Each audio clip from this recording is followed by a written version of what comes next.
There. Welcome to Money Moves 2026. I am Dr. Pam Perry, the publisher of Speakers Magazine, and also the publicist of Pam Perry PR, and also a podcaster and executive producer of Leading Edge TV. So before we get started with this, everyone knows April is Financial Literacy Month, and I love talking about money. Now, money goes up and down, it's energy, it goes sideways, it can go forward, it can go backwards. But today we've gathered the top experts, actually 10 experts, that will be talking about money, where we should be going in 2026. But before I even get to that, I do want to talk a little bit about a particular book that I want to give homage to. One is Millionaire Moves, 7 Proven Principles of Entrepreneurship. If there's anyone from Detroit, they know this book pretty well because it's by Dr. Bill Bacard. So I know Mike Wynn is shaking his head, Felice is shaking his head, but Bill Bacard started out as a social worker and he passed last year. But before he passed, he was giving away millions of dollars to HBCUs and schools and scholarships. He was one of the first African Americans to have a very successful McDonald's in the Metro Detroit area. Then he moved into automotive supplier and became very, very successful with that. And he's had a whole lot of other businesses in between.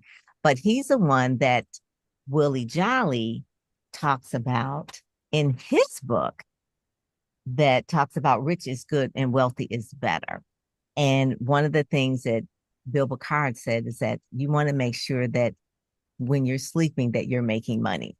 He's known of saying that. The other person, so this is one of my mentors. He's been in Speakers Magazine before. The book is still on Amazon. What I love about books, always love books, is that even though he's not here, his books are, right? So you can read. He wanted to leave the 7 principles of entrepreneurship. He died very, very wealthy, not just rich, but wealthy. And he shared his wealth, not just with his family, but with the community at large. The other one, the same type of thing. For those people who are from Detroit, you may know John Barfield.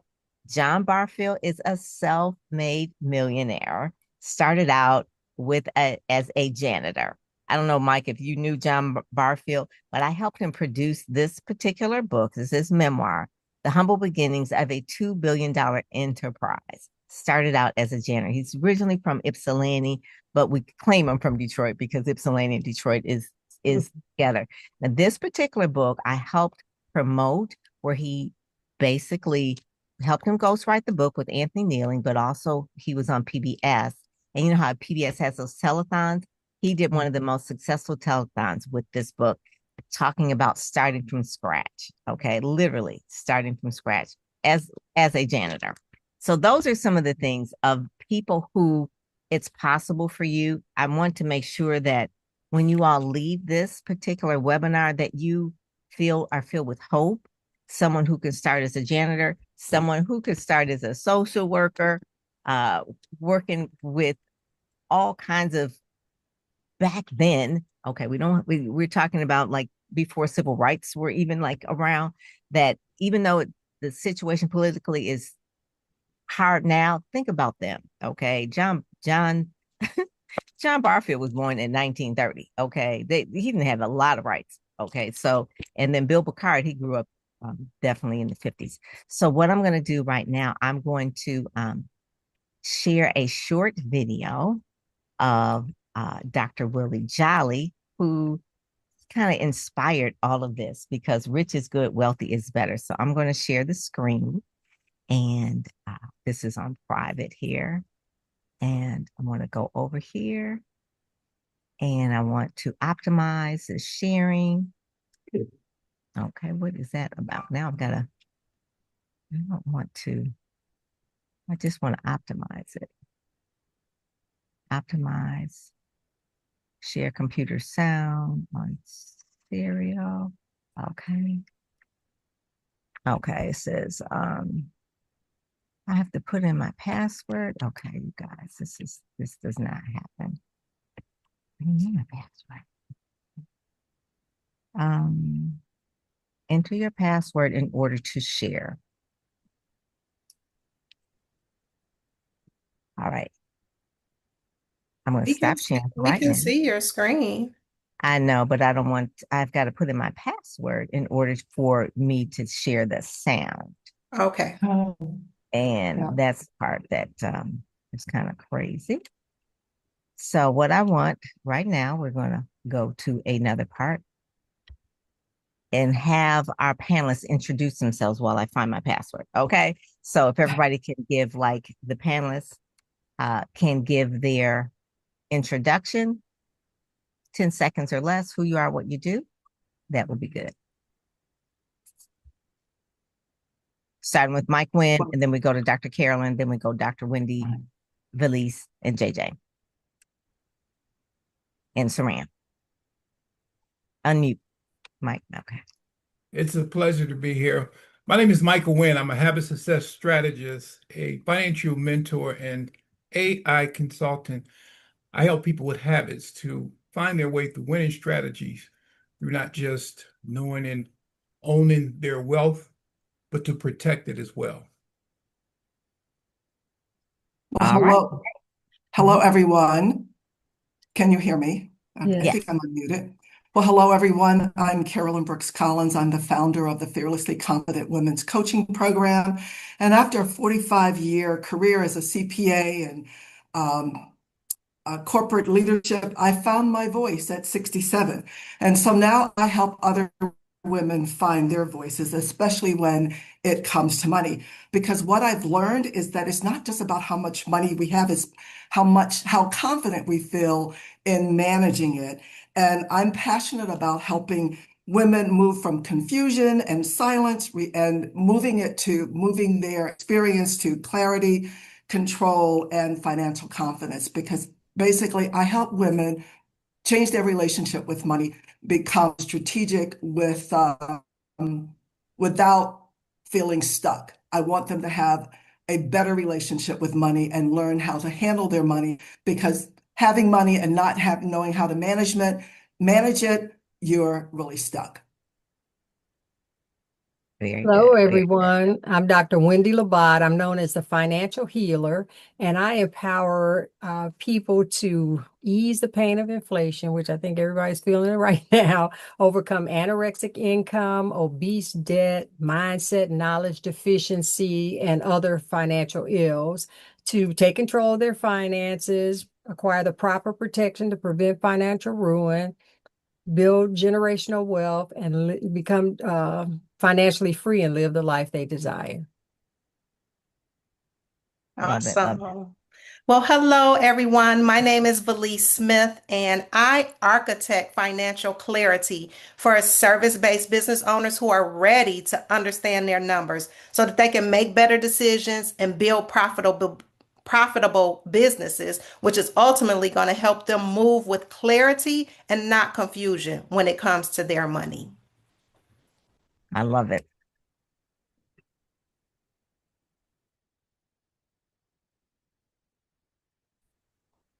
JJ or Dexter?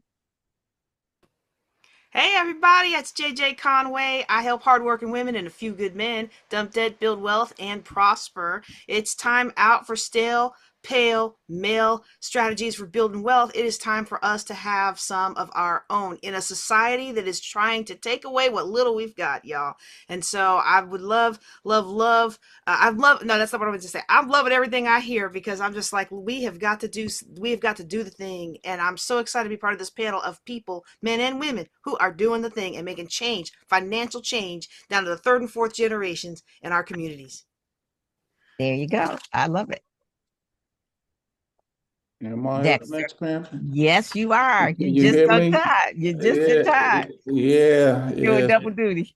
I am doing double duty. I'm in an undisclosed location in South Carolina at a pastor's conference. But my name is Pastor Dexter B. Jenkins. I am a faith-based financial mentor. And in short, my expertise is showing people how to become more financially intelligent, as well as showing them how to use real estate as a wealth creation tool. So happy to be on this dynamic call tonight. Good. Saran, did you intro yourself? Okay. Saran T. Baker.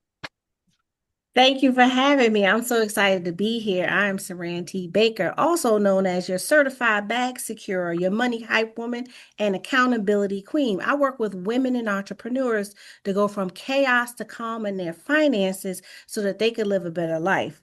And chaos being you can't handle anything, any obstacles sent to them, because so many people just don't know how to manage their money that everything that comes to them creates a financial ruin. So I work with women and entrepreneurs to do that, to create the calm so they can have an abundant life. Love that. I heard something about, what did you say? The money hype queen.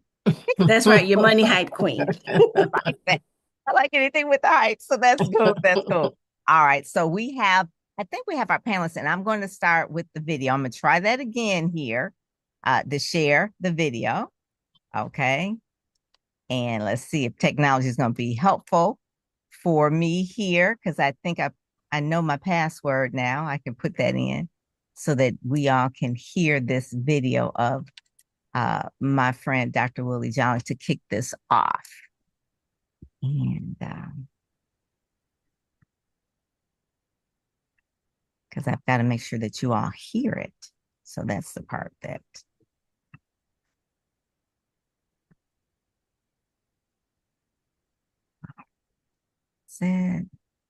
settings.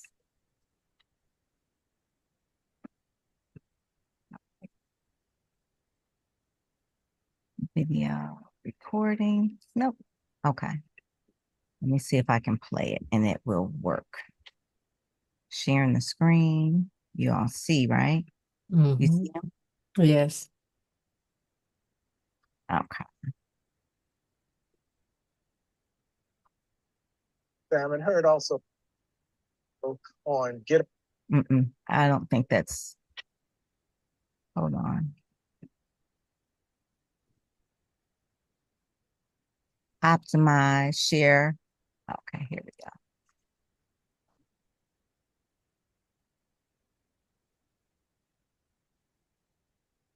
go.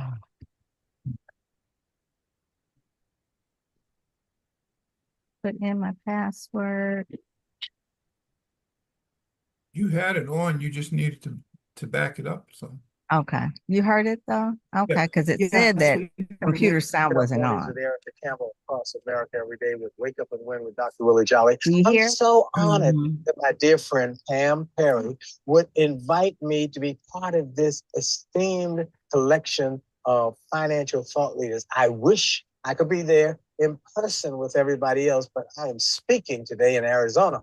But I wanted to at least make sure that I shared with you a few thoughts. You know, I am blessed. I am grateful. First, I was on the Speaker magazine front page, beginning of the year in January, and it is so much of a blessing. I have the big poster, and then I'm also honored to have friendship with some of the people who are part of this esteemed panel of experts. But I just want to share my little bit because, see, I tell people everywhere that I have a new book called Rich is Good, Wealthy is Better. And it's not because I'm a financial expert or a financial planner or a financial advisor. It's because I'm a really good listener. See, for 20 years, I've interviewed some of the greatest wealth creators of our time. People like Bill Marriott, David Rubenstein, David Stewart, Bob Johnson, Sheila Johnson, Damon John, one after another, billionaire after billionaire, multimillionaire after millionaire. And in that process, I learned so much. And one of the things I learned was that I did not know the difference between being rich and wealthy. Oh, I thought I knew, but I didn't know. And when it finally came to my realization, I said, well, maybe I'm the only one who didn't get it. Maybe I missed the memo. And so as I went around the country speaking to corporations and conventions, I'd ask people, what to you is rich? And the number one answer was always $1 million. Okay, you got $1 million? That's great, you're rich. Now, if rich is $1 million, then what's wealth? They'll stop, they'll think, they'll look up in the air, they say, I guess it's 5 million, maybe 10 million, maybe $1 billion. And I realized they didn't know either. So I went back to those multimillionaires and billionaires I'd interviewed on my show, and I called them and I said, look here, I got a theory. I just want to run it by you. And I shared my theory with them, and they said, you're right. You're absolutely right. Most people don't know what it is. They don't know the difference between being rich and wealthy. But you've got the platform. You got television, radio. You've got books. You speak. Share it with people. The difference between being rich and wealthy so that we can get more people to go beyond being rich, because rich is good, to go on to wealthy. I had an experience a few months ago. I was speaking in Cleveland, Ohio, and I was in a fancy restaurant. My client had taken me to a fancy restaurant, and one of the star players from the Cleveland Browns football team was walking by with his entourage, and my client knew him and said, "Hey, come over, I want you to meet somebody." And he came over and he said, "This is Dr. Willie Jolly. He teaches people how to be wealthy." And the young man said, "Well, I'm already wealthy, but I guess I can get more wealth. Give me your card." I gave him a card, and he and our entourage left. And I said to my client, I don't know that young man's finances, but I can bet you dimes to dollars that he thinks he's wealthy. He's probably rich. The owner is wealthy. See, that young man comes to the stadium on Sundays and he puts his pads on and he catches the ball, runs the ball, he sweats, he gets tackled. And at the end of the game, he leaves and hopefully he has a net worth of at least $1 million. While the owner, he never left the owner's box. He didn't get hit. He didn't run. He didn't get tackled. He didn't sweat. He sipped his favorite drink and ate his favorite food. But when he left, he had a net worth of over $1 billion. And when that young man is no longer able to do what he does, or gets hurt, or is no longer productive, that owner is going to replace him with another young man.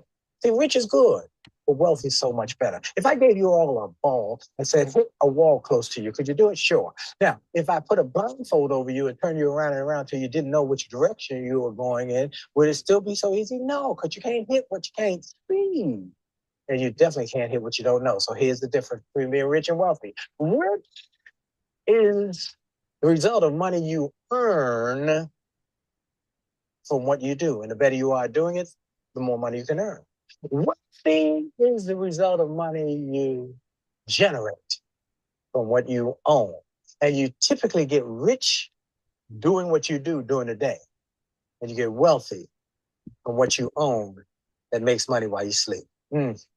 Folks, this is the essence of this book, but there's so much more. The book has two focus areas. Number one, all the people who want to get wealthy but don't know how to get there. And this book tells you what I've learned over these 20 years interviewing these billionaires and millionaires, the lessons I've learned.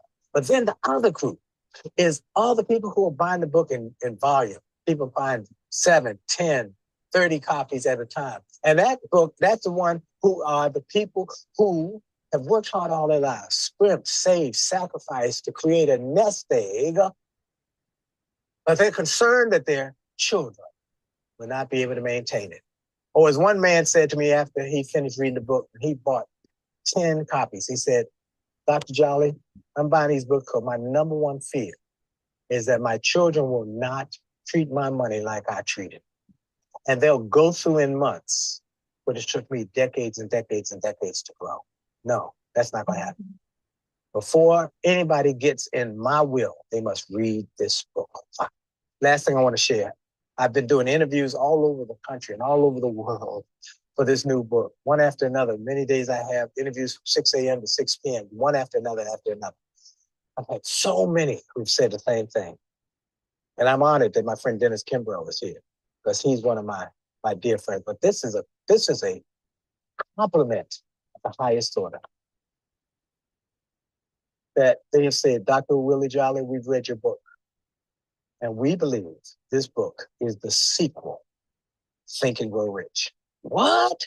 What? Yes. Because see, in 1937, Napoleon Hill released a book of the lessons he learned from people he had interviewed, the titans of business of his day, Andrew Carnegie and Henry Ford and DuPont and Edison and Wanamaker. Well, for the last 20 years, I've interviewed some of the greatest titans of business of our time. And I took all that information and I put it together. And I'm grateful that it's now changing lives. Go to richisgood.wealthyisbetter.com, richisgood.wealthyisbetter.com, or just simply go to winwithwillie.com, winwithwillie.com, and get access to this book and other items that will help you grow yourself so you can grow your wealth. This is Dr. Willie Jolly. Pam Perry and Mark Perry, I love y'all. And to all those on the panel, I'm so honored to even be associated with you. For some of you are the greatest wealth teachers of our time and experts. Have a great day. And as we celebrate Financial Literacy Month, remember, keep learning so you can keep earning, so you can keep growing. There you go. And remember, your best is yet to come. God bless you. Have a great day. That is my guy. Oh my God. Okay. That is Dr. Willie Jolly. So we're going to start with our panel. He said it. Okay. He didn't set y'all up. He said, y'all some of the best financial experts of the era. Okay. He didn't donned y'all. This is so right now I'm doing segment 1. And so I want Dr. Carolyn Brooks, Dr. Wendy Labat, and Saran Baker. So I want you all to be a part of this panel. And these are the questions I'm going to ask. So Dr. Carolyn Brooks, she is a financial empowerment coach, helping people build confidence, clarity, and control with their money. Okay. And then we have Wendy Labat. She is known as a financial healer. Okay. And she's helping people restore their relationship with money and building lasting wealth. And then Saran Baker, she's on the cover here, my Black Door Society sister. She is a wealth freedom advocate. And she also said she was the queen of, what was that? The queen of accountability queen and money hype woman. money hype woman, right. But she's also a freedom advocate, financial strategist, empowering others towards ownership and economic independence. So the first question is to Dr. Carolyn. Basically, what mindset shift do people need now around money? Okay, Dr. Carolyn, what mindset shift? Okay, don't say that too fast, right? Mindset shift that people need around money right now. Yeah. Well, thank you so much for the question. I will say that women in particular, because that's who I work with. I work with women and talk more about the relationship women have with money, because women have not really been taught to how to manage their money. I know so many women that make a lot of money, they don't monitor it. They need to know, just as Mr. Willie said, that having money is not the key. You have to be able to understand, manage it. And I think many women haven't been taught how to manage their money. So the mindset is that it's not enough to have it. You have to be able to keep it. You have to understand what you own, what you owe, even understand your debt. So it's understanding and changing that relationship you have with money. And we need to think more, speak more, and engage more with money, because you just can't just have listen to it unless you. I know too many people that don't know what to do with their money. They don't know who to talk to. They don't know who to trust. So I guess that mindset is that they can do it, that it's not too late, no matter where they are in whatever stage of life, they can start taking control of their own money. I love that. And your background is with CPA? I've been a CPA for over 40 years, worked in a corporate environment, and now work with women, and several modules in my program are related to finance. I find that women are not prepared for retirement. Women have money that are sitting in a savings account, don't know how to invest it. Definitely don't understand their debts, not tracking their money. So we need to just understand money, and that it's something they need to talk about and not be afraid to talk about. There's a woman named Elizabeth White, and she's an advocate of that as well. She had a TEDx talk that kind of went viral, talked about how she's a Harvard MBA grad and she was not ready for retirement. And I think she's now like 75, and she really was in so many ways poor. Her book is called, I want to say, 55 Underemployed and Faking Normal. So if anybody is in that situation, you can probably go and get that book from the library. But Elizabeth White talks about how people are not prepared for retirement. And it wasn't like she wasn't working. She had very, very good jobs. And like I said, she had a degree from Harvard. So Carolyn, thank you so much for that. So Wendy, so we're going to talk a little bit about financial healing. What does financial healing look like in 2020? 2026? Well, a lot of people confuse and conflate financial literacy with financial health. And that's why there's focus on mental health, physical health, and even social health since the pandemic, but very little emphasis on financial health. And people think, okay, I'm financially literate, but you can still have poor, even fatal financial health. Financial literacy is knowing what to do, and financial health is the result of what you do or don't do. So, people can think, okay, I'm making a lot of money. And I like Robert Kiyosaki's quote, it's not about how much money you make, it's how much money you keep and how hard your money works for you and how many generations you keep it for. And then our friend Dr. George Fraser says, most cultures plan for 3 generations, or many cultures plan for 3 generations, but most people plan for Saturday night. So we got a lot of Saturday night planners out there, and they're not looking beyond, and like I said, a lot of people that make money, a lot of my clients that make the high figures, they're the ones that have the, worst portfolios because they think, okay, I make all this money and, I'll be all right, but they don't realize, illness or injury can ruin it. I had breast cancer and my bills were almost $1.5 million, but thank God I practiced what I preach because my insurance paid all that. And not only that, but all the supplemental things that I purchased as part of my business strategy that I thought I'd never use brought me multiple 6-figure tax-free financial shots in the arm that allowed me to focus on my recovery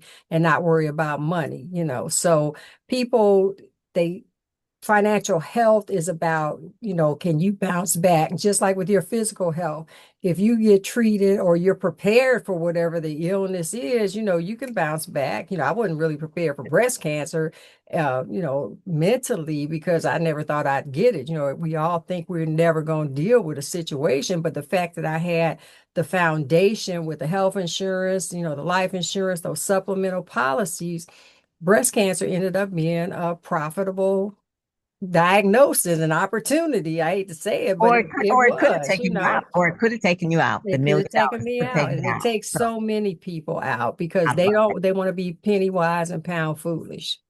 Saran. Thank you so much, Saran. Mhm. So I just want to say who entered the room. Yay, Dr. Dr. Dennis Kimbrough. Kimbrough. Well, how are you, sir? Your ears were burning. Your ears were burning. This one here, I got the very first one over here as well. So we're going to get to you, sir, in a minute, but your ears were burning. But right now we're talking about our segment 1. And Dr. Carolyn talked about the need to what mindset is needed. Wendy talked about really financial healing. And now, Saran, what does wealth ownership require today? The money hype queen. You know, when I looked at this question, in the runner show, I said, what does it require? The reality is this: we have too many opportunities, questions, too much information coming at us, right? Yeah. The thing we really need is to pick something and take action and be disciplined about that action, right? We Yeah. have so many, all the influencers, and half of us are probably doing the same thing, making videos talking about the work that we do, right? But pick one thing, start there, do And it be consistently over time, get some results, and then go to the next thing because many people can't afford to jump in and do everything all at once. Some people can't, you can't jump in and I'm going to go and do a big life insurance policy. Then I'm going to dump a bunch of money in stocks. Then I'm going to go get an annuity. Then I'm going to go try to see if I can be a private equity lender. Then I'm going to go try to figure out how to do I bonds. It's too many things that people are trying to do, right?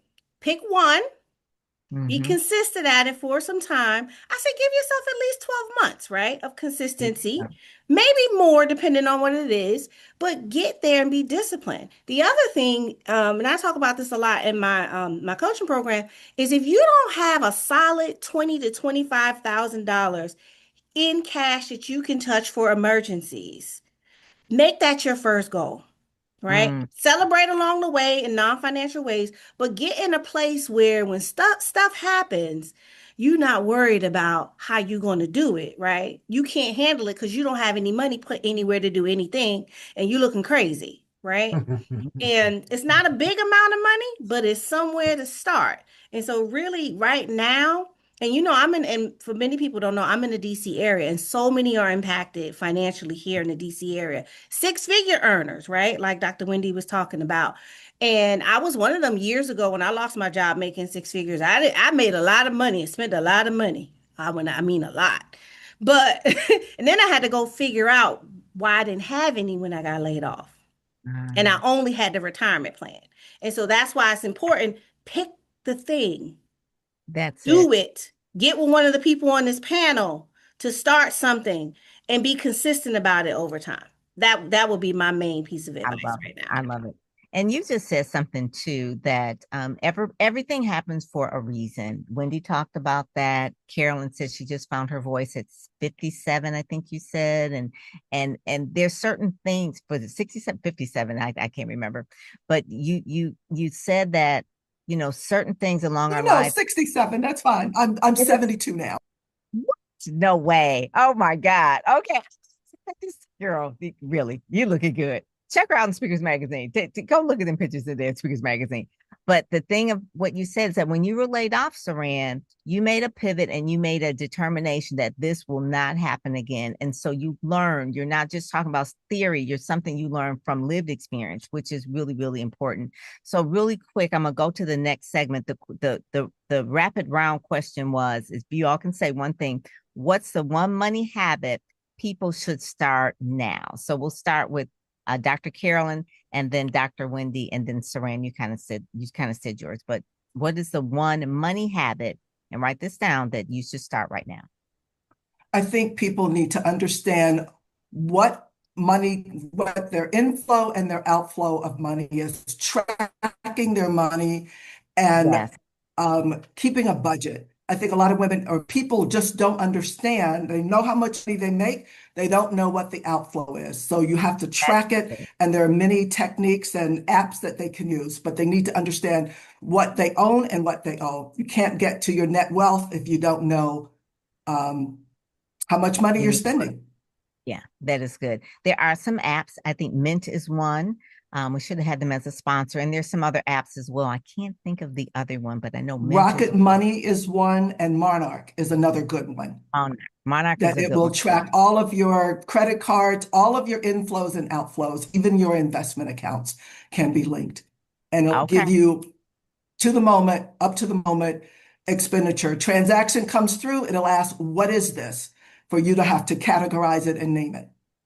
I think, yeah. Okay. So for those of you all who aren't money people like Valise or Mike, who work with money all the time, those apps are gold. Okay. Monarch, Mint, and the other one that you said. Rocket Money, Nerd Wallet. There are quite a few out there. There's quite a few. So please, she said, that's where you need to start. Know what's coming in and what's going out. Okay. What is your one money habit, Dr. Wendy? Well, mine is knowing spending. I give my clients a spending challenge because that's where you find the money to pay for things you think you can't afford.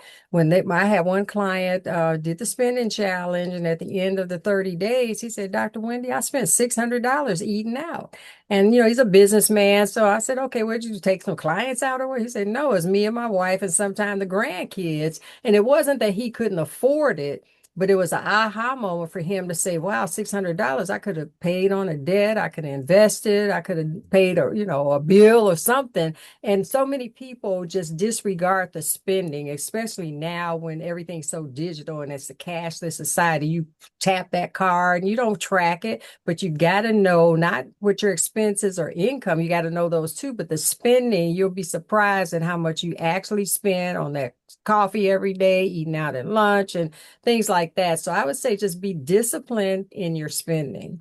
That's good. That's really, really good. Please. And those automatic withdrawals, please look at those as well. Look at them all the time because you never know. Someone told me that they paid for something that they didn't even know they were paying for 3 years. And it was, of course, the company's not going to call you and say, hey, you're not using this. You need to quit buying it. So Saran, we're good with you. So I'm going to move on to segment 2.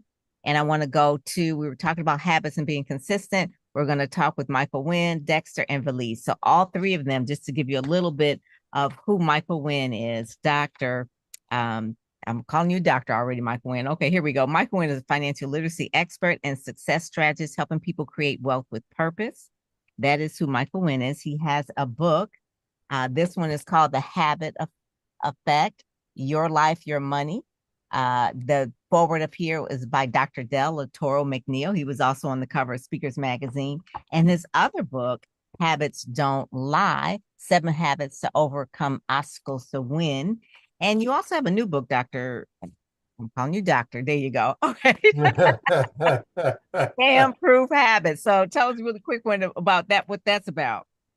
That's absolutely scam in the age of AI where trust becomes the threat. I have to talk about it because it was more important to know my background because I am a financial expert and fraud examiner, mentor, whatever way you want to put it. I spent a lot of time, but now we have to deal with the animal of AI that is so efficient, is so useful, but at the same time, the people on the other side, fraud, they love it. It's because it's so unique. Even the people that have the most access to wealth are getting scammed by some of the simplest forms of a lack of habits, trust and verify. That's what I And so always. that book actually drops tomorrow, or is it drop? When's it drop? Mike, when does the book drop? Oh, I'm sorry. The book dropped today. Okay. Online, and actually you can get it for $1.99 on the ebook, and the print is there too as well. Today is a motivate because I this is my favorite month, financial literacy. For years, I have been able to go to the libraries with Jumpstart, Money Smart, and work with people and find them and understand why people are either not understanding money, not protecting money, or don't know how to create wealth for themselves, their legacy. And it all starts with value in money. It's because I've oversaw over $33 billion. And the weird part about it, there was people that never seen $10,000 that was distributing that money out. So the problem is they had bad habits of, or even trying, and that created chaos. And in its end, it's not how much you have or learn. You learn from your experiences, and we saw it all over and over. I had the opportunity for years to see different phases. The whole habit structure came from a personal side of what I learned to overdo a medical issue.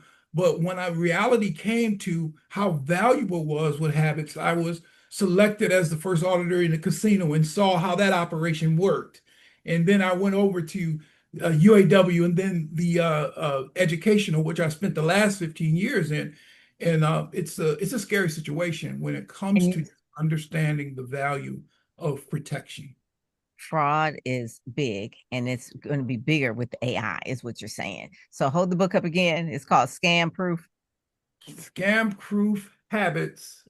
Because so many people, AI with trust becomes the threat. Yes.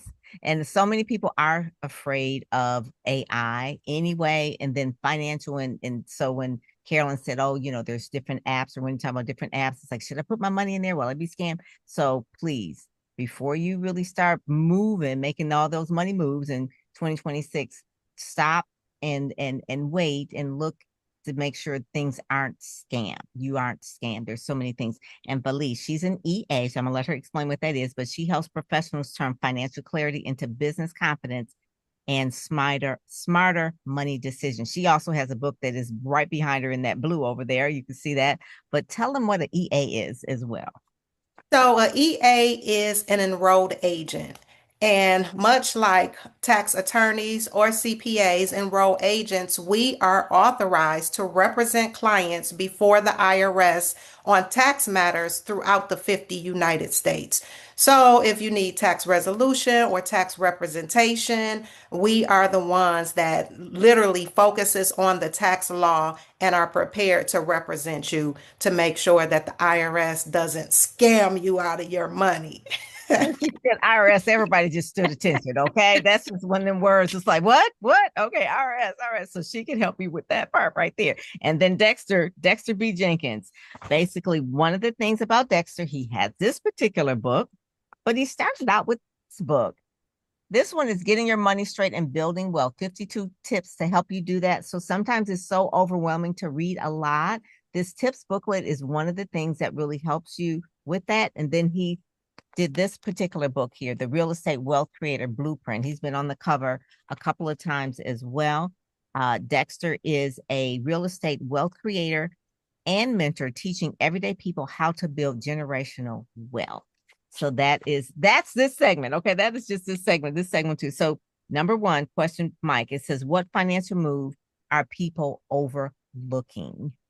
What financial move are people overlooking? And then you all, if you have questions, please put them in the chat. I promise I'll look over there as well. Sir, Mike. Are you talking? Oh, you're talking to me? Oh, okay. I thought you were still talking to Dexter. Well, it's obviously, like I said, it's not the investment strategy. It's the protection of money. Trust and verify. We get caught up into our behaviors when we learn about habits. It's that our emotions and our behaviors take over. So they overlook the value of protection and just understanding that it's important to know how wealthy I am. I worked with a millionaire, and he said that his son lost over $50,000 in a scam, and he just didn't know what to do in terms of going forward. It's because he didn't teach him the value of money. So we overlook how important it is to get a certain place in life, how it took to build that $25,000 that Sarah, Susan, I'm sorry, I just hear that we should have. It's amazing how we can have it as fast as we can lose it. And I can tell you from experience as a fraud examiner, there's a whole lot of rich folks that's lost a lot of money that don't want to talk about it just from simple scams. Wow. Okay. So they have to really avoid those. And it can be something as simple as, oh, you got a text from supposedly the IRS, right? They think that, this right here, or things are getting so that concept of what you know, what you feel, and what you do, is that awareness, emotion, and then that repeating of just having that habit-based function, because we don't really think about it, but that's where it is. That's where it lays. I love that. I love that. So Dexter, this is for you. What wealth building strategy should people consider now? Well, I think I'm preaching to the choir here, because everyone has their own, take on what it really takes to build wealth. And, I've talked recently about, I think people really need to get serious about creating leverage for themselves. Leverage is my definition. That leverage is, the ability to earn more income with less effort. Because if hard work would help you become wealthy, the women cleaning this hotel I'm staying in right now will be the wealthiest people walking the earth, but they're not. And so I just think a lot of times that we've been lied to, where we thought it was getting the education. And then not that I'm against education. I told my congregation that on Sunday. Pastor is for education, but I recognize that, you can be the smartest person in your family, but still broke. So it's not education. So it's not the education. It's not the hard work. It's really, I think, Pam, and a couple of things. Number one, and we talked about it already, is many people have a problem with even having money. You really have to start with, in many respects, we've heard, money is the root of all evil and rich people are bad and all that. But when you're working 10, 20, about 8, 10 to 12 hours a day, so there's this incongruence around money. And then really it talks about leverage. As my second thing I talk about a lot is, you really got to learn how to create it. And then the third thing I talk about a lot of times is, you really have to be able to think about, as Michael said, pass it on to the next generation, because it's one thing to get it, it's one thing to keep it, but it's a whole other thing to pass it on to that next generation. That's what we want to do, because now we're talking legacy. And I think, all of us are really serious about, wanting to obviously want to do something for ourselves, but, you want to do things for your kids and great grandkids and things of that nature. So how many doors do you own? Currently 14.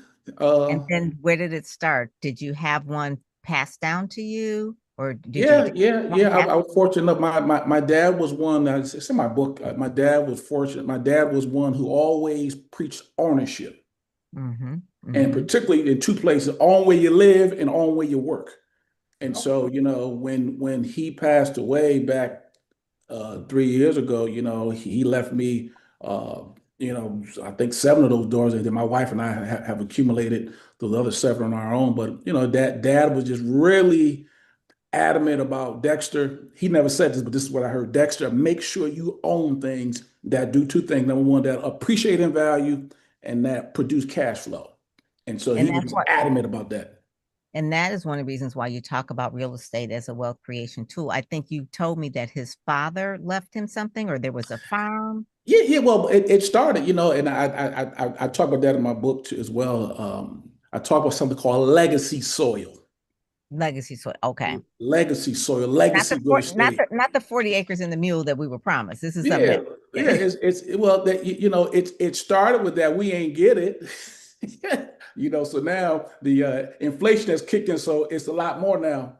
But it was this thing of legacy to them was extremely important. That when my great this would be my grandfather, my dad's side, he had land in this small town called St. Stephen, South Carolina, which is probably about 45 minutes outside of Charleston. And then they passed it on to my dad, and then my dad had it, and then he passed it on to, actually he sold it to his brothers. But then my dad came to New Haven, Connecticut, and was a barber for 50 years in the city, but he owned real estate. And so this legacy real estate that I talk about, this legacy soil I talk about, is really about creating this momentum with our finances, that it creates a legacy for ourselves. Because what's happening is we're getting it and it's going out our generation one time. So people selling mama's house, and or when they inherit something, they want to get rid of it. And I'm always talking about the long-term impact of, if you're able to keep it moving and flowing, it can create legacy. So it's not just an inheritance, this is legacy real estate that you're getting. And Yes. so it's really I just love changing people perspective around that. I love that. That is, I wanted people to hear about the generation. So if you have someone in your family that passes, say grandparents or things like that, and it's like, oh, we're going to just sell it, and then you can get the money right then and there, but then you have nothing else that really goes on to the other children or the grandchildren. So keep that in the family if you can. Don't be so quick to sell it when someone passes and sell it. Oh, because you'll never build wealth that way. So Valise Smith, uh, what I want to ask you, how does financial clarity build confidence? Because so Oh, many people do not have that. well, Pam, I love this question because I'm known as the financial clarity architect. And what I will tell our audience today is financial clarity builds confidence because it replaces guesswork with understanding, right? When you have clarity, you have understanding. And my audience is business owners. And so in practice, when I work with business owners, what I've realized is that a lot of them are making decisions, financial decisions based on what they think is happening in their finances because they're checking their bank balances. They're going off of memory, what is in their head, or just hoping that things work out, right? But when you actually understand your numbers, your income, your expenses, your cash flow, you're no longer guessing. Now you can make informed, strategic decisions. And that changes everything. That's like a game changer, right? Because confidence doesn't come from making more money. It comes from knowing what I've heard so much already about how to manage the money that you already have, being a good steward over what's already been placed in your hands. We know the parable of the talents tells us that to the ones that multiplied it, God told them, I will give you more. I will make you have been faithful over a few things. I will make you ruler over many things. Enter into the joy of the Lord. So when you have that clarity, you're able to price your services with intention. You're able to spend with discipline. I heard that right earlier, disciplined spending, and plan for growth without fear or shame or guilt. So it's not just about the numbers. You got to know your numbers, and the numbers don't lie, but it's about the confidence that comes from finally being in control of your finances. And it's a good feeling. It's a good place to be. I love that. And your book, people should get it, not just business owners, but even it will help with your personal finance because it really shapes the mindset not to be afraid to talk about the numbers. We always say if you don't know your numbers, you don't know your business. That's really, Absolutely. really the key. You don't know your numbers and know your business. So many people are being new entrepreneurs right now, and they're just like, oh, I'm just jumping into business. I love it. I'm passionate about what I do. Right. I want to help people. I'm passionate. I want to help people. And then it's like I'm having this financial conversation because we have all those creative ideas, but then a lot of us are talented and creative and broke. Okay. That's Yep. because we need to get a little bit more left brain. Okay. And not just be all right brain, because you need a balance. Because if not, you will be talented and broke. There's a book by Delano, I believe, Delano's book. JJ, you know that book I'm talking about, Talented and Broke. He's a graphic artist and was like, for a long time, he was talented and broke. So the next, thank you so much. So the round robin question is to this one is, what's the smartest move for 2026? Let's start with, I'm sorry, that's not yours. Okay. What's one move people can make this week? So I'm going to start with Mike, Dexter, and Valise. So Mike, what's the one money move they can make this week? Money move they can make this week. Before I answer, I would be remiss if I did not say hello, Dr. Kimber. We go way back. I saw you all the time at WC3. You talked about what makes great, and I'm telling you, I enjoyed that series with you, so I have to say hello. Yes, the one thing this week I would all say is to verify before you act.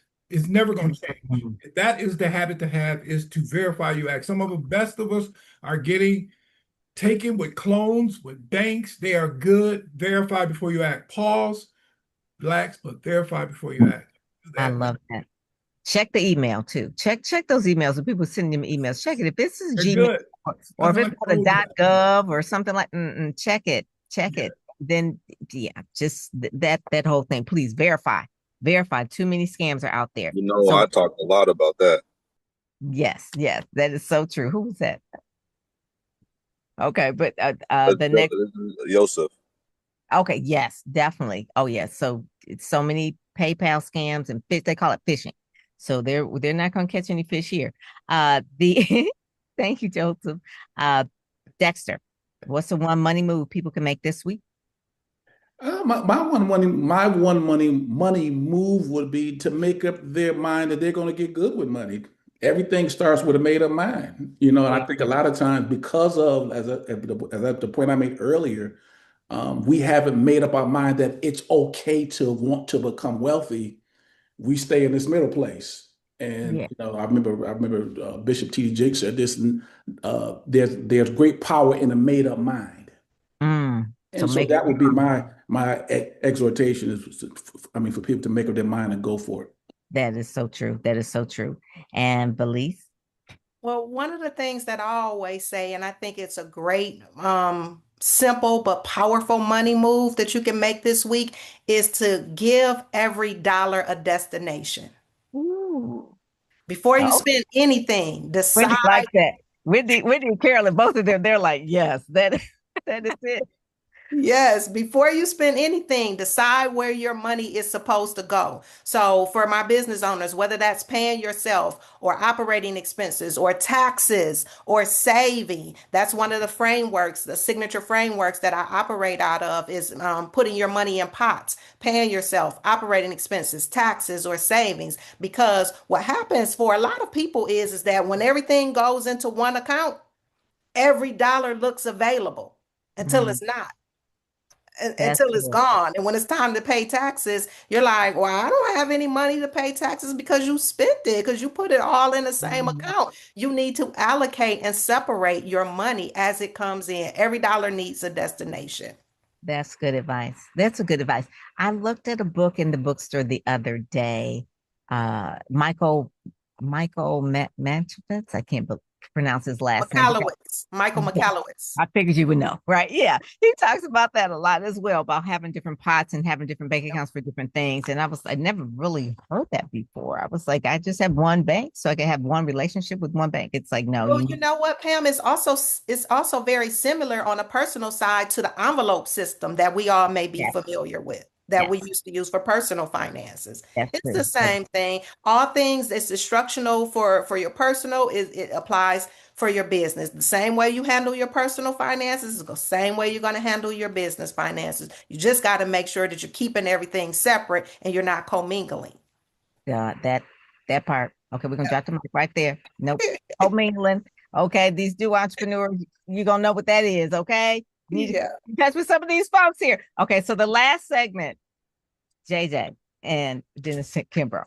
So let me tell you a little bit about JJ before we kind of get going here. JJ is a personal finance expert from lived experience and money management, simple, strategic, and actionable.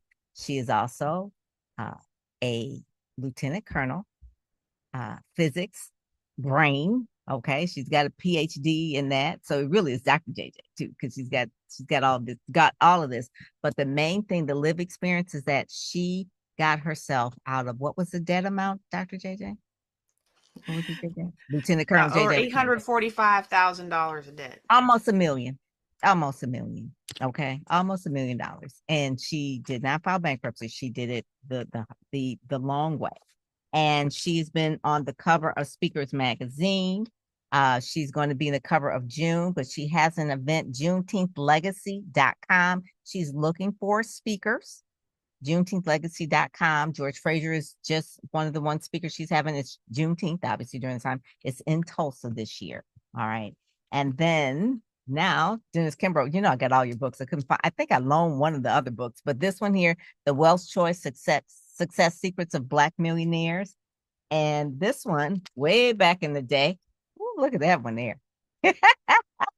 This one is the best-selling author of Think and Grow Rich, a Black Choice. But this one is Daily Motivations for African-American Success. These two books here. So Dennis Kimbrough and JJ, they're going to kind of end this out here.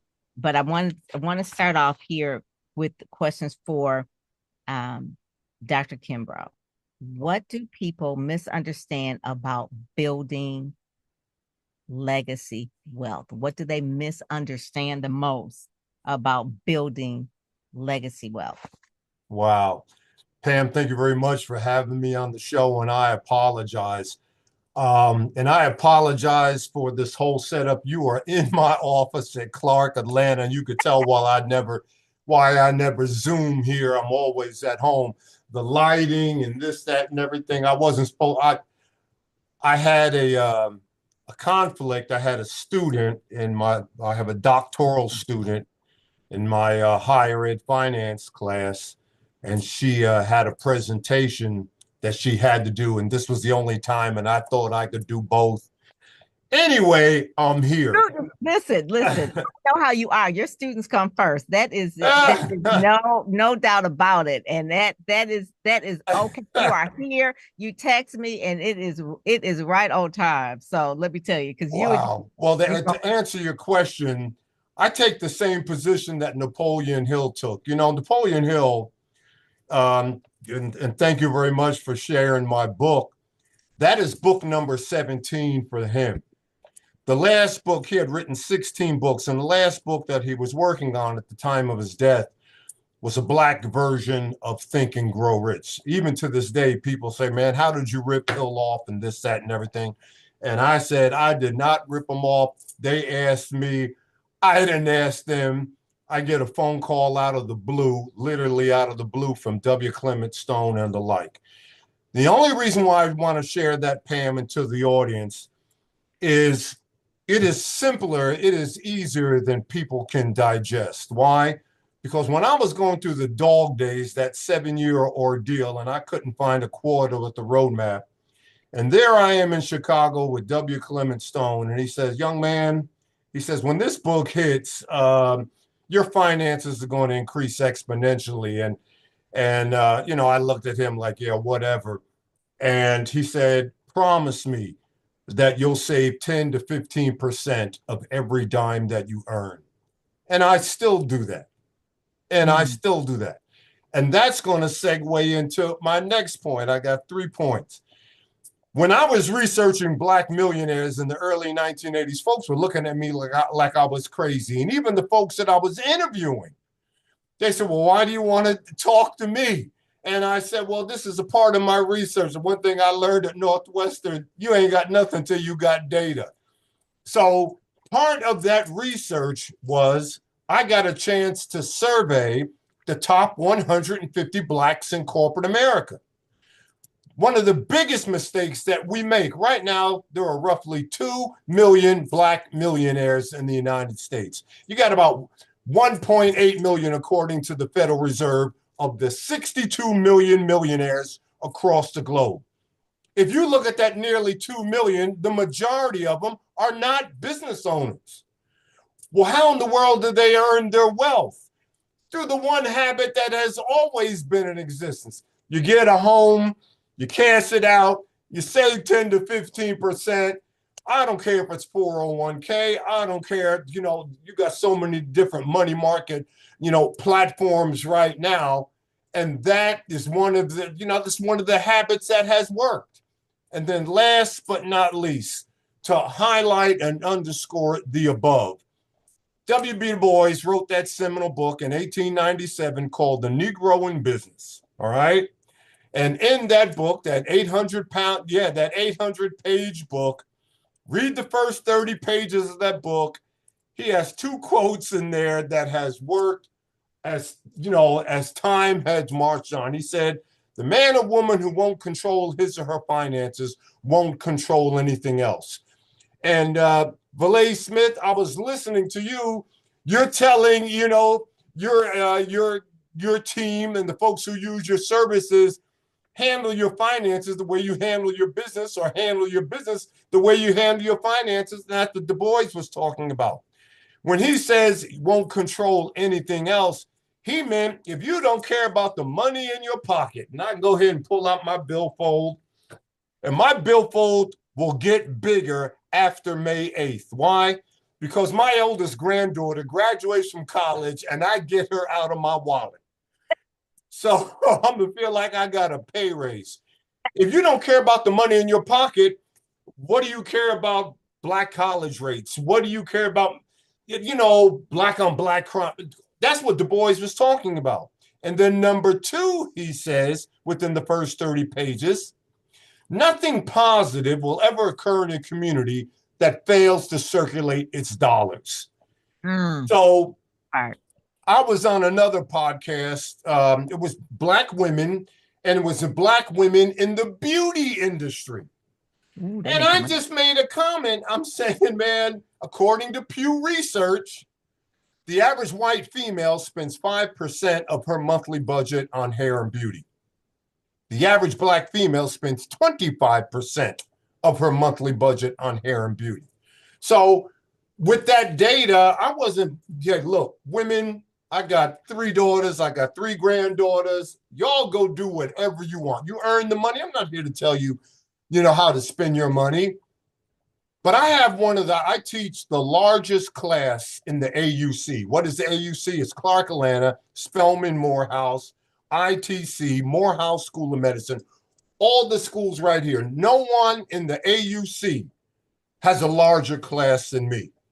And my classes are more than 80% female. So knowing that data, I just made a suggestion.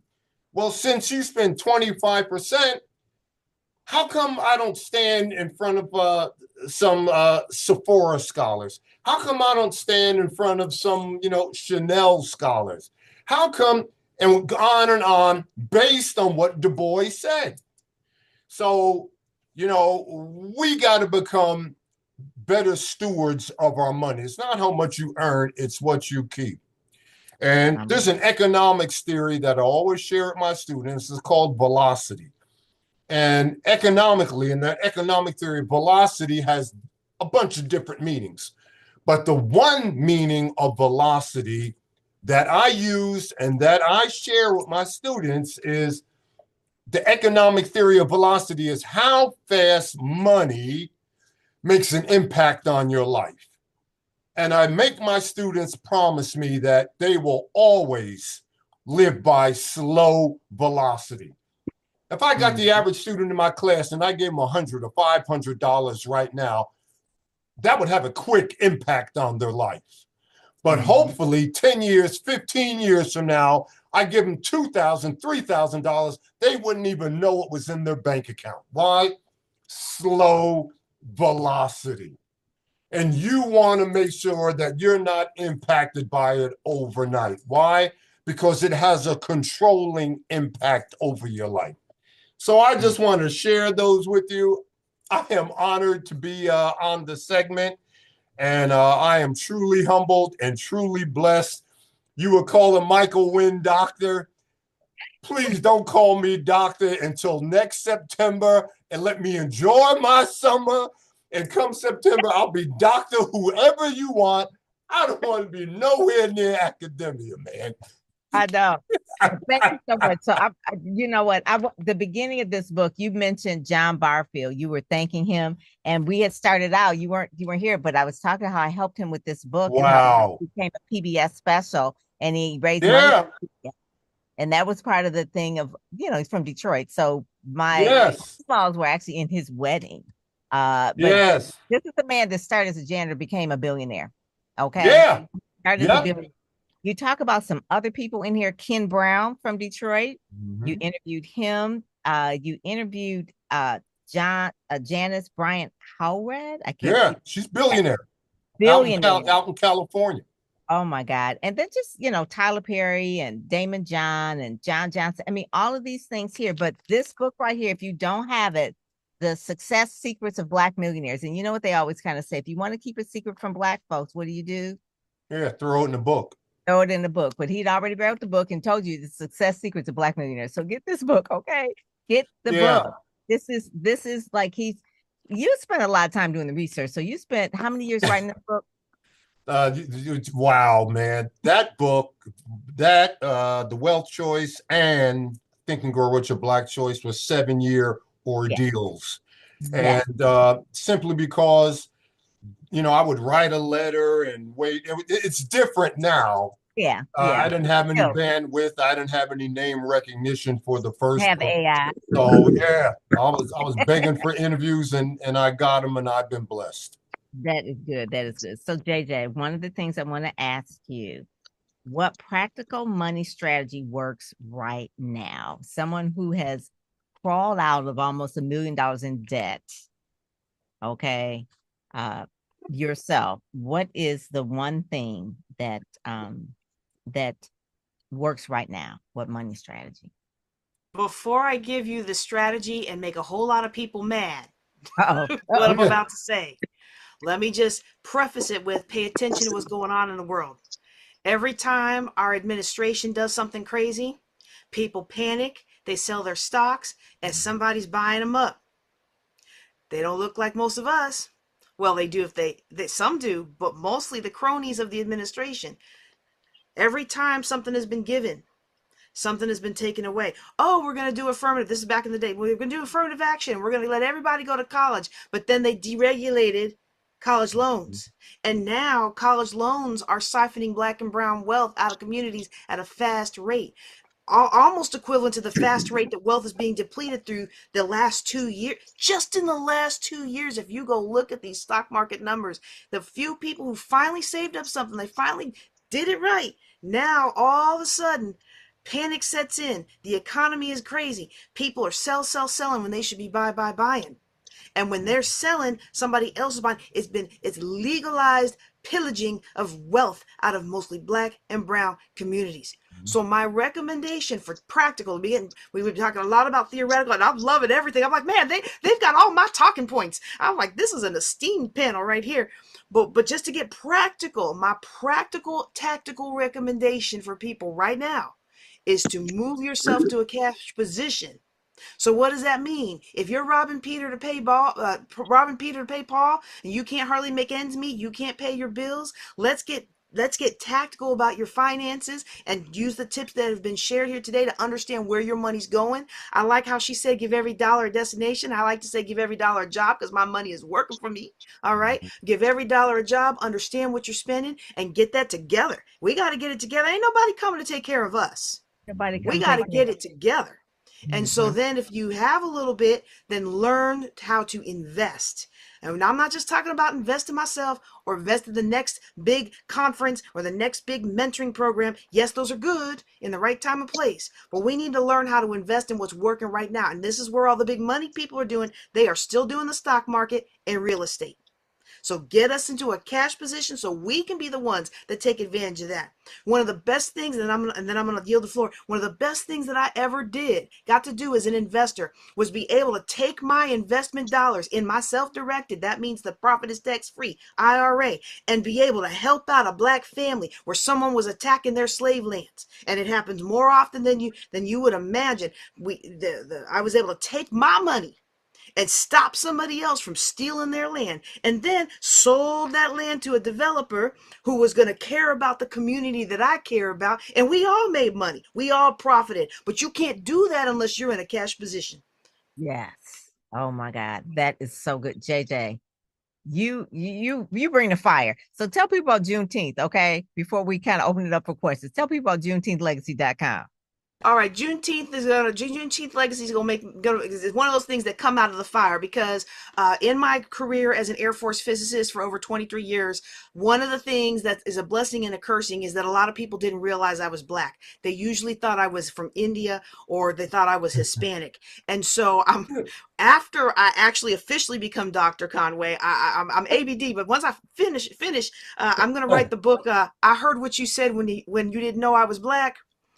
And just living that experience in the military, it took such a toll on me that after a while I was like, you know what, I got the rank now. It's time to shake things up. And Juneteenth Legacy is part of how I've been shaking things up, because everybody can't do everything, but each one of us can do something. And so Juneteenth Legacy, we get together. It's not just a cry fest or a venting party. I mean, we do some of that too, but we look at real strategies. How can black people and brown people, especially black people, build wealth in this country that has traditions, and in the last year, policies, legitimate policies they have signed off on in black and white. We are not going to support black people. We want to take from black people. How can you succeed? We can succeed. And we're gonna fly under the radar. We're gonna succeed, and then we're gonna come out on top, y'all. That's what Juneteenth Legacy is all about. I love it. JuneteenthLegacy.com. And she's also looking for speakers as well. I have a question. I love that. So I have a question from Sandra Kaiser. She says, what advice, and I think this might be to Dexter, but any of you all can answer that. What advice would you give for turning vacant land into an income generating property? You know what? I'm gonna turn it over to JJ because she hot. Ooh, if I had some vacant land now, the vacant land is paid for and not owed to somebody else, so I'm in negative cash flow. But there's a lot of different things that we can do with vacant land. But here's what I'm not gonna answer specifically, but I want to give a warning.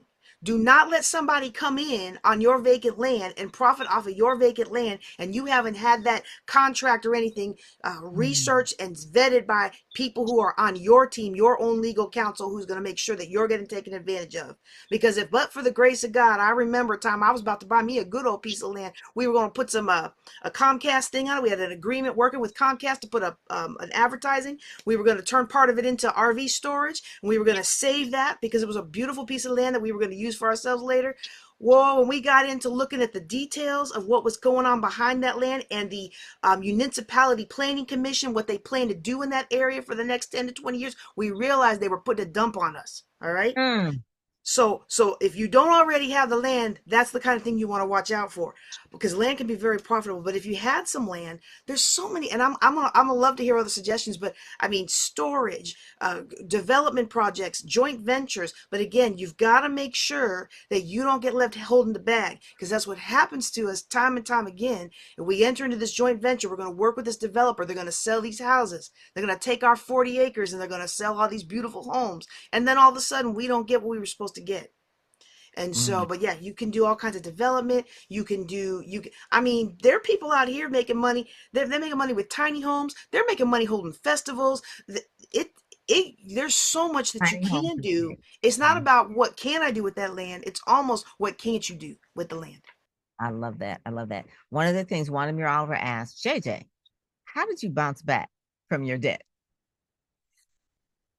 How did you bounce back from that debt? That's the question people want to know. They And were I robbing want to make State sure y'all Farm, know I wasn't being everybody. altruistic with not filing bankruptcy. Every couple of years I tried to file bankruptcy or walk away from all the debt, but I had a high level security clearance. Like I said, I was a scientist in the Air Force, and every couple of years I'd go in and the security people would be like, "Nope, you'll lose your No. clearance if you walk away." And that's because when people have financial issues, we're ripe targets for being taken advantage of by other nations. Okay, so I wasn't trying to be a do-gooder or anything. I was just stuck between a rock and a hard place. But when you're stuck between a rock and a hard place, the best thing you can do is get a solid team of people around you who believe in you and will hold you accountable. And many of us did. I sure didn't grow up with that, but I was put in places where I could find those people. Now look, being 800 something $1,000 in debt, I didn't care how good your coaching program was. I wasn't buying it because I couldn't afford it. I could barely put food on the table.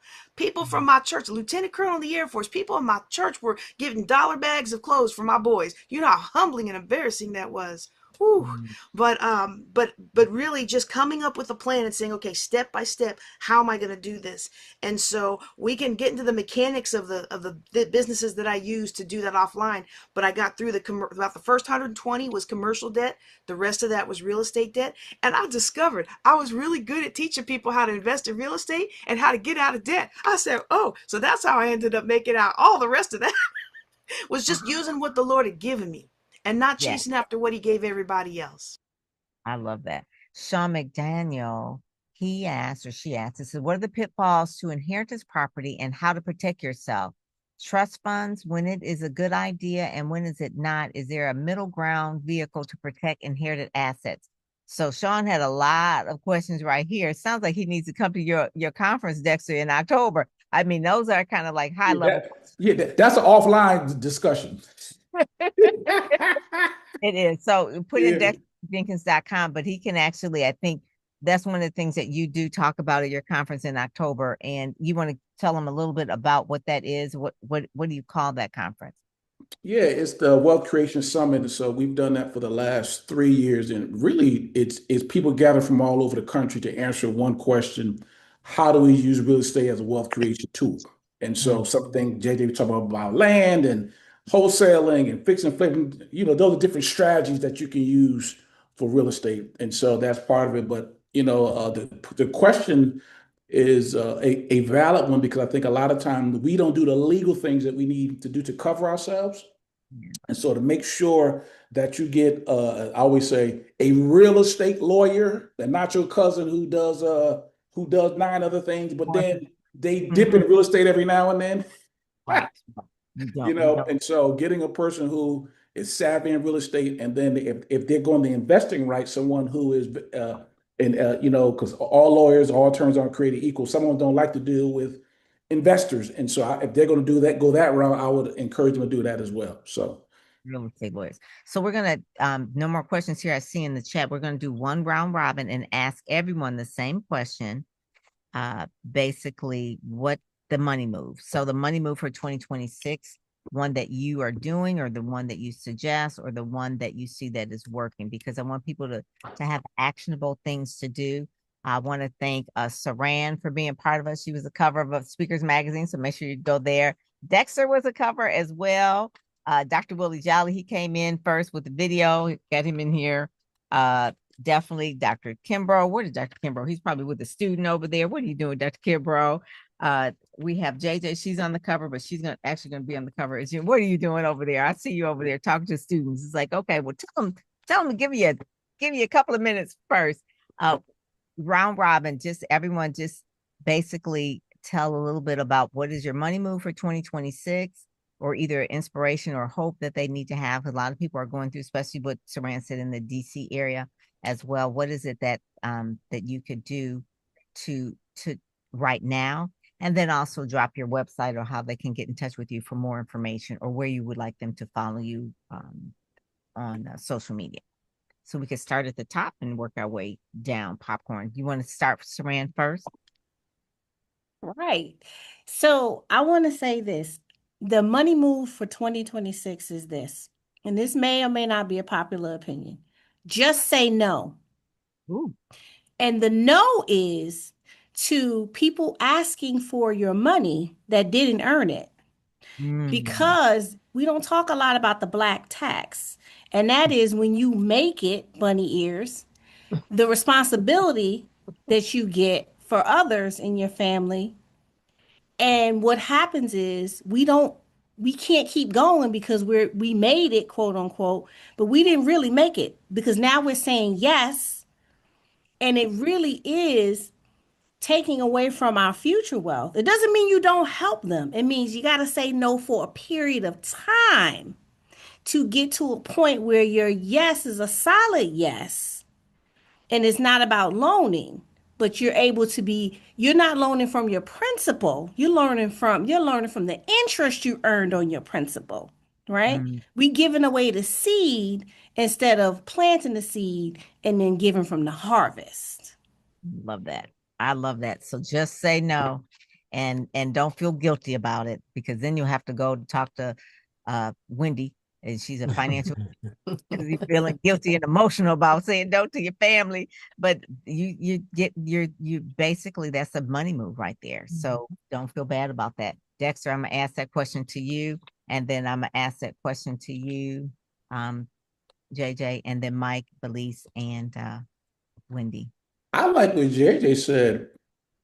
I'm a firm believer that God has given all of us something that would help us create wealth beyond our wildest imagination. And what you have to do is you have to mine that. You have to find out what that is. And so, take some time to get quiet. Some of you can follow a guy by the name of, some of you know who he is, John Hope Bryant. Yeah. And one of the things he talked about is in Black and brown neighborhoods, they are intentionally noisy because it doesn't allow us to think and create. And part of what you have to do is get quiet with yourself, get quiet with God, if that's how you flow, and really begin to get a sense of letting Him direct you to where your wealthy place is. Where your wealthy place is. It sounds like some Bible in there. Okay, I like it. It is. I like. I can tell. All right. Michael Wynn, he stepped away. Okay, Valise. Okay. Oh, well, I'm gonna piggyback off of Pastor Dexter, and I'm gonna go unconventional with this. And it's one thing that as an accountant, as a tax preparer, people who see people's finances all the time, the one money move I'm going to advise you to do is to pay your tithes because it's a wealth principle. Pay your tithe. Give God what belongs to him off the top and watch what he does. Give him his 10%. It's just 10%. Give him his at least 10% and watch what he does with your 90%. I got Dexter over there smiling. He's a pastor. So he's like, yeah. He gonna send you 10%. Listen, ask me how I know, because I wasn't always, but when I tried it, he's always provided for me. Even in my lean seasons, he's always provided for me. I'll never be broke another day in my life, and it's regardless of what's coming in. But he's gonna always provide for me because I participate in his principle of giving, and that's giving him what's due to him. Sierra's over there. Yes, he is our provider. That is for sure. That is strategy and stewardship. I like that. Carolyn, I see you up there. Did we go to you? No. My internet's unstable, so I probably will keep popping in and out. But money move for 2026 is stop being quiet and start engaging with your finances. You can't understand or control your wealth until you understand your money. And too many women are quiet, don't ask the right questions, but recognize you're not alone. You're not the only one, and it's not too late. So you just need to start asking the right questions, but monitoring what goes in and what goes out of your household. There was a question in the chat about should you know your partner's spending? And I said, you have to decide what works best for each couple. But ideally, you need to know the income for the entire household, the spending for the entire household, so you can manage your money and make good decisions that's best for the entire household. I love that. And I know that has created problems for some people. Start managing your money. Stop avoiding the hard questions. Avoiding the hard questions. Have wealthy conversations. Michael Wynn. Yes, the money move for 2026 is know your why. I was unfortunate to grow up with my great grandfather who had 1,400 acres of land when the average person in Arkansas only had like 800,000. He died in 76, and today 36 of us are living from a legacy. I wrote this book called The Book because my great grandfather had six daughters, my grandmother, and she would say, "Go get my book, baby." I mean, she put everything in the book. When the insurance man that came by every week and charged her $52 for a policy she probably got for $500, she put her lottery numbers. Everything went into the book. And I learned how important, if you know your why, what you know, what you feel, and what you do is what he would always say. My great grandfather was scammed, and I learned about knowing your why. Why do you want to have money? Do you want to have money to just have money, or do you want to have money to build a legacy, or do you want to have money to be rich, or and give your tithes and give community help? All these things are important, and I think that we have to understand why do we want to make money, not just to hoard it and be it fruit make us fruitful for whatever reason, but we have to go extend our thinking more. That way, we will keep more of it. We'll treat ourselves with grace. I love that. Have money, not to hoard it. I'll give you something, and Wendy, I didn't come to you yet, right? No. Okay. Okay. But this is something that just always bothered me personally. My father had a brother who passed, a younger brother, and he was a mailman, and he never moved out of the family house. He lived really in the basement his entire life. He died, I guess he was about almost 70 something years old. Well, when he died, he always wore this. He actually wore like really dirty clothes. He never spent anything. He never spent anything. And when he died, it was over $1 million he had saved.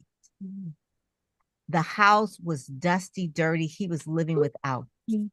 I mean, there was just like there were things. It's like he was wealthy, but he lived with a poverty mindset. Like he was afraid to spend money.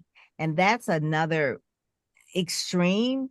But I saw it, and I was like, why was he? I mean, the car was ragged. I mean, he could well afford anything. He didn't have any children, was never married, didn't have a house. I mean, I that kind of thing just blew my mind. It was like, I don't know too many people that have that kind of, it's like, I don't know if he grew up in the depression, but that bothered me. I was like, he never enjoyed the money. And then he left the money to people at this point. They're older and he could have enjoyed it earlier, and they could have enjoyed it earlier, right? It's just like, okay, but that's what the financial healing at that point. Like some people have that, and I'm sure you probably counsel people with that type of mentality, like they're afraid to spend money.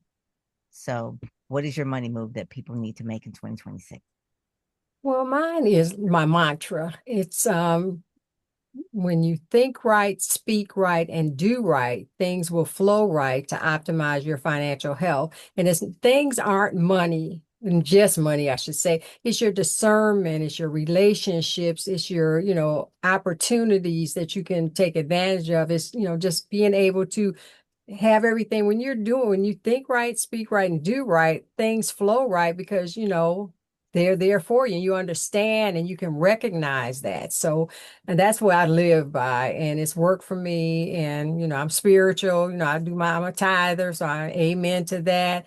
And when you, speak it, and if you don't speak right, things aren't going to, flow right. So, think right, speak right, and do right, and things will flow right to optimize your financial health. That's my It does final. start with the mind. The mindset is the first thing about really thinking right. JJ, and then I think I'm gonna end with you, Dr. Kimbrough. My big money move for 2026, what a lot of my clients are finding success with right now, is learning how to invest in free and clear real estate, which for a lot of us in our socioeconomic status might mean things like tax sales or note buying rather than full out properties. But starting where you are and learning how to invest in real estate or stock market in these methods that the wealthy are using. That's we've got to position ourselves to do what the wealthy are doing. I love that. Dexter, did I get to you? Yes, I did. Dexter. Yeah, okay, Dexter. One of the things you talked about stock market, what are some of the apps that people can go to do their own? I think it's E-Trade, and what's the other one?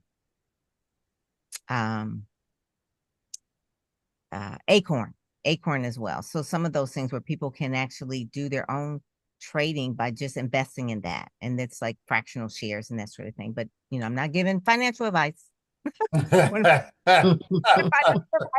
I'm just saying these are just some apps that you can check out. Those are the kind of things. So the Dr. Kim, that's gold. That's golden oldie there, girl. There we go. I love this. Yeah, there we go. With the attache case, right? There we go. Yeah, there you go, man. So what is the money move? We're going to end with you, sir. Wow. I have to go where I always go, and that is the money move is to use your superpower. If there's anything that I have found out from interviewing the hyper wealthy, is that their superpower is focus. You know, when you mentioned my interview with Tyler Perry or all these other folks, they don't manage their time, Pam. They manage their distractions. And, you know, when Napoleon Hill released his first book, he had 19 principles for success. Then he shortened it down to 17. Then he shortened it down to 13. And if you look in Think and Grow Rich, the original Think and Grow Rich, he tells you that the only reason why he came up with principles 5 through 13, pleasing personality, the cosmic habit force, is to get you to use 1 through 4. And what is 1 through 4? Definite is the purpose, mastermind, applied faith, going the extra mile.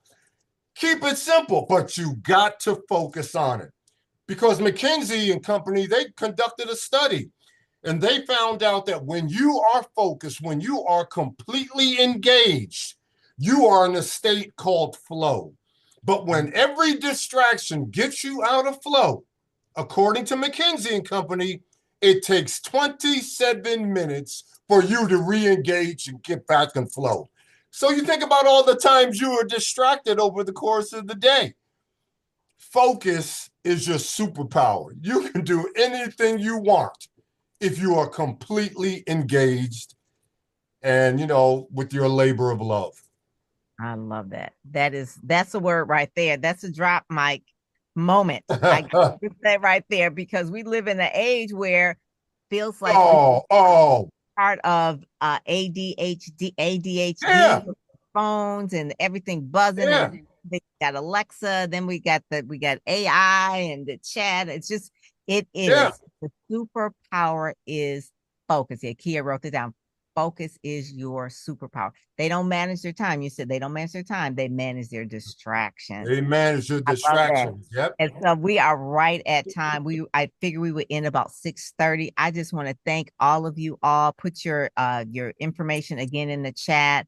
Felice, Dr. Carolyn, Saran, my BDS sister, Dr. Wendy, Michael Wynn, book dropped today. Make sure you go get it. Hold it up again, Michael Wynn. I keep wanting to call you Dr. Wynn. There you go. Scam Proof Habits. JJ, you coming up in June. Juneteenth Legacy. People are lining up for that. Dexter, thank you so much for doing double duty. And you too, Dr. Kimbrough, doing double duty. You guys are normally in your regular spot, but I needed to have you all wrap up Financial Literacy Month for this month of April. And I want people to, they can actually go, Dexter, and get this book as well, Getting Your Money Straight and Building Wealth as well. This is on Amazon as well. So I want to the right on. And Mark is back here saying right on to the right on. So thank you all so much for joining us. All of them have been on Speakers Magazine.